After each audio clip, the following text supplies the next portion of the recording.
nombre es Norma Ivonne Ortega Zarazúa y actualmente soy profesora en la carrera de Filosofía de la Facultad de Filosofía y Letras de la UNAM y también soy profesora en el CECIT número 19, Leona Vicario Tecámac, del Instituto Politécnico Nacional. Yo estudié Filosofía en la FES Zacatlán y estudié Matemáticas en la Facultad de Ciencias de la UNAM. También estudié una maestría y un doctorado, del cual aún no tengo el grado, en Filosofía de la Ciencia, en el programa de posgrado también de la UNAM. Mi investigación más reciente, además de mi proyecto de tesis doctoral, fue publicada en la revista Culturas Científicas de la Universidad de Santiago de Chile y se llama Euclides entre los árabes, un acercamiento a la lectura árabe de los elementos. En este trabajo sostengo que a pesar de que es común escuchar que el mundo occidental debe a los árabes el descubrimiento del álgebra, el desarrollo de esta disciplina puede interpretarse como un crisol de distintas tradiciones científicas que fue posible gracias a la clasificación, traducción y crítica tanto de los clásicos como de las obras que los árabes obtuvieron de los pueblos que conquistaron.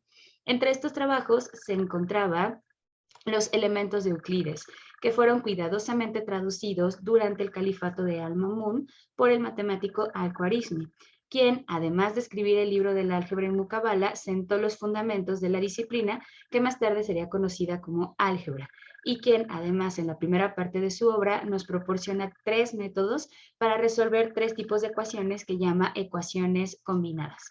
A lo largo de esta investigación, básicamente, sostengo que los métodos para resolver estas ecuaciones constituyen una reinterpretación en el terreno algebraico de los problemas 6, 7 y 8 del segundo libro de los elementos de Euclides. Y bueno, pues después de esta presentación quisiera entrar en materia y hablar acerca de la lógica y su relación con un argumento de la filosofía de la religión. Quizá parezca un poco extraño relacionar la lógica y la religión, pero no lo es tanto en realidad. Si miramos superficialmente y solo superficialmente, podríamos pensar, ¿no?, que la lógica encargada de estudiar la estructura y la validez de nuestros razonamientos es incompatible con algo como la religión, que si por algo se caracteriza es por la presencia y la defensa de sus dogmas, que generalmente se asocian a un nulo uso del razonamiento.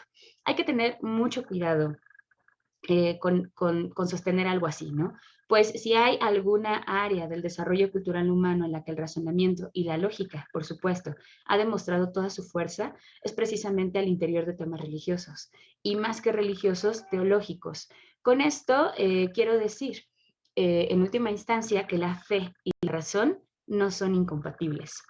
No olvidemos, por ejemplo, las palabras que sobre este asunto nos han legado filósofos como Averroes, quien sostiene que la verdadera religión de los filósofos consiste en profundizar el estudio de todo lo que existe, pues el mejor culto que se puede rendir a Dios es profundizar en el estudio de su obra. O bien recordemos a Raimundo Lull, quien sostiene que la fe crea en el creyente las razones necesarias que la justifican. La fe para Lull es una intermediaria entre el entendimiento y Dios. Y bueno, pues qué decir del resto, ¿no?, de los grandes filósofos medievales que dedicaron sus esfuerzos a tratar problemas teológicos de forma rigurosa con las herramientas que la lógica les proporcionó. Léanlos sin prejuicios y consideren que los filósofos medievales no han sido los únicos que han tratado el problema de la fe con herramientas de la lógica. Ahí tenemos, ¿no?, por ejemplo, también a Duhem, quien al final de su inmortal obra, La física, su objeto y su estructura, nos regala algunas palabras sobre la física de un creyente. Y también podemos citar a Gödel, ¿no?, quien elabora una bella demostración formal sobre la existencia de Dios. Así como estos filósofos últimos que mencioné no se ubican dentro del periodo medieval, podemos encontrar a otros que también van a lograr, ¿no?, que la lógica y la religión, que el razonamiento y la fe trabajen de la mano. Y quisiera justo, ¿no?, centrarme en un problema que exhibe la potencia de la relación que hay entre lógica y religión o entre razón y fe. Quiero hablarles de la apuesta de Pascal. La apuesta de Pascal es el nombre de un recurso argumentativo esgrimido por el pensador francés Blaise Pascal. Esta apuesta pretende hacer frente a la encrucijada en la que se encuentra la razón cuando intenta discernir entre la existencia o la no existencia de Dios. Y al mismo tiempo pretende ofrecer razones suficientes al ateo para creer en Dios independientemente de sus convicciones religiosas. Básicamente, Pascal desarrolla está puesta teniendo en mente a los ateos y considerando, ¿no?, que los ateos se dicen muy racionales. Entonces, lo que va a hacer Pascal es decir, bueno, pues ya que con argumentos teológicos no puedo hacerte creer en que Dios existe, vamos a ofrecerte un poco de tus argumentos para que veas cómo vas a estar inclinado a aceptar la existencia de Dios. Fíjense cómo va. La encrucijada, esta encrucijada, ¿no?, a la que Pascal se refiere, se genera debido a que la razón es incapaz de proporcionar razones confiables con respecto a la existencia de Dios, dejándonos por ello abandonados al azar. Dicho en términos de Pascal, la decisión de creer o no recae en una cuestión de cara o cruz. Y aquí sí quisiera como tal citar, ¿no?, a Pascal. Él dice, Dios existe o no existe, pero ¿de qué lado nos inclinaremos? La razón no puede en este punto. Hay un caos infinito que nos separa.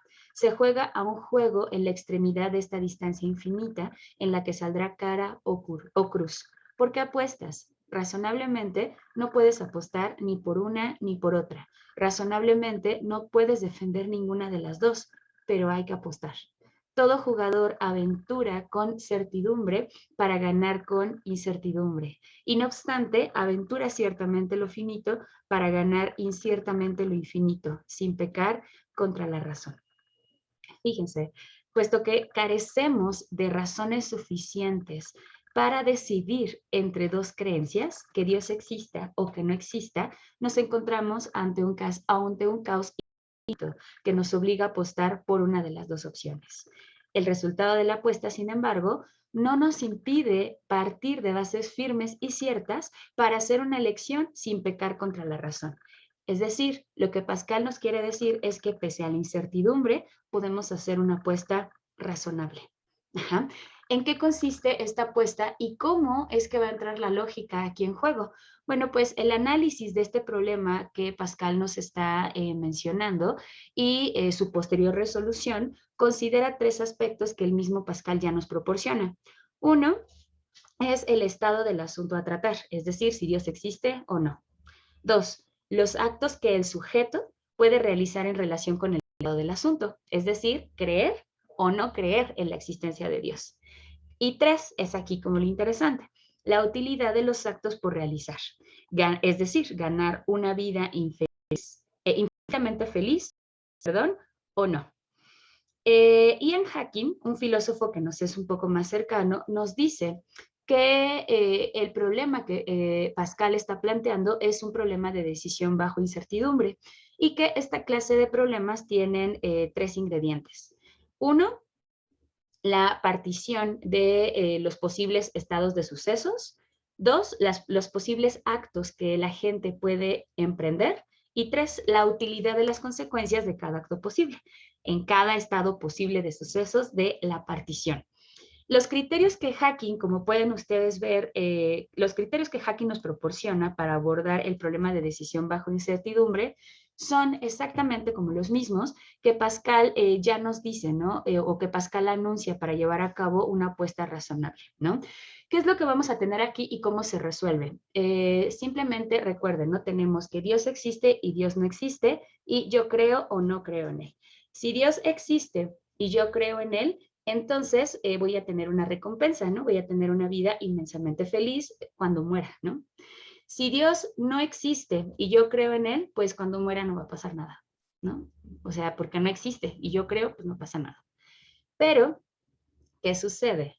Si Dios existe y yo no creo en él. Ah, pues si Dios existe y yo no creo en él, entonces voy a tener una pérdida. Una pérdida que podríamos traducir como una vida infinitamente infeliz después de la muerte. ¿Y qué pasa si Dios no existe y yo no creo? Pues no pasa nada. Si se dan cuenta, quizá elegir si Dios existe o no, podemos dejarlo al azar. O sea, no sé, no podría tener argumentos para decir si Dios existe o no, pero cuando estamos en el terreno de la creencia, ya podemos tener más argumentos para poder decantarnos por alguna de estas dos opciones, ¿no? Dicho en otros términos, si Dios no existe, es posible elegir al azar creer o no, pues la utilidad reportada en ambos casos es la misma, es cero, ajá, no pasa nada. Sin embargo, como no tenemos plena existencia, plena certeza, perdón, de la existencia de Dios, entonces será más conveniente ser creyente. Pues si Dios existiera, obtendríamos una ganancia infinita.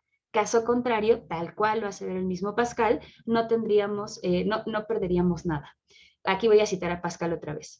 Sopesemos la ganancia y la pérdida escogiendo a cara que Dios existe. Estimemos los dos casos. Si ganas, ganas todo. Y si pierdes, no pierdes nada. Apuesta, pues, que existe sin vacilar. La conclusión a la que llega Pascal es que debemos optar por la creencia de Dios, debido a que este acto nos reporta la mejor utilidad. Ajá. Les repito, ¿por qué? Porque si Dios existe y yo creo en Él, voy a tener una ganancia infinita. Ajá. Y si Dios no existe y yo creo, pues no va a pasar nada. ¿Sale? En México tenemos un par de dichos para expresar esta conclusión. Nosotros en México decimos que vamos a hacer algo por si las moscas o por si son peras o son manzanas. Es decir, no sabemos si Dios existe o no, pero es más conveniente creer o no por si las flores. Total, ¿qué podemos perder? Diríamos en México. Existen algunos argumentos que refutan la apuesta pascaliana y con esto quiero concluir este video.